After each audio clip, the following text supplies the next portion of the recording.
வணக்கம் மக்களே. 1 week 1 millet சீரீஸ்ல இது 2வதா சோளத்தின் வாரம். தினமும் அரிசி சாப்பாடே மத்தியானத்துக்கு சாப்பிடாம வாரத்துக்கு ஒரு தடவை இந்த மாதிரி சோளக்களியை செஞ்சு சாப்பிடுங்க.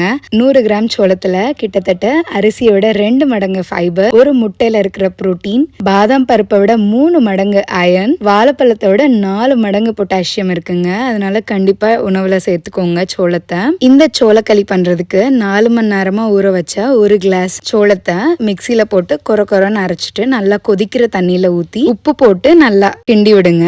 பதம் நம்ம கையில தொட்டாலும் நம்ம கையில ஒட்டாத அளவுக்கு வரணும். அப்படி வந்த உடனே ஸ்டவ் ஆஃப் பண்ணிட்டு கொஞ்ச நேரம் வச்சிங்கன்னா கொஞ்சம் கட்டிடும். அப்போ நம்ம உருண்டை பிடிச்சு நாட்டுக்கோழி குழம்பு இல்லை கீரை பருப்பு இந்த துவையல் வச்சு சாப்பிட்டாலும் செம்மையா இருக்கும். அதோடவே இந்த சோள உருண்டைய நைட்டு தண்ணி ஊற்றி வச்சு மறுநாள் காலைல கொஞ்சமா தயிர் கலக்கீலா கூட குடிக்கலாம். அது கூடயே வெங்காயம் வதக்கி சாப்பிட்டா டேஸ்ட் சும்மா அள்ளும். அருமையாக சுவைப்போம், ஆரோக்கியமாக வாழ்வோம். பாய்.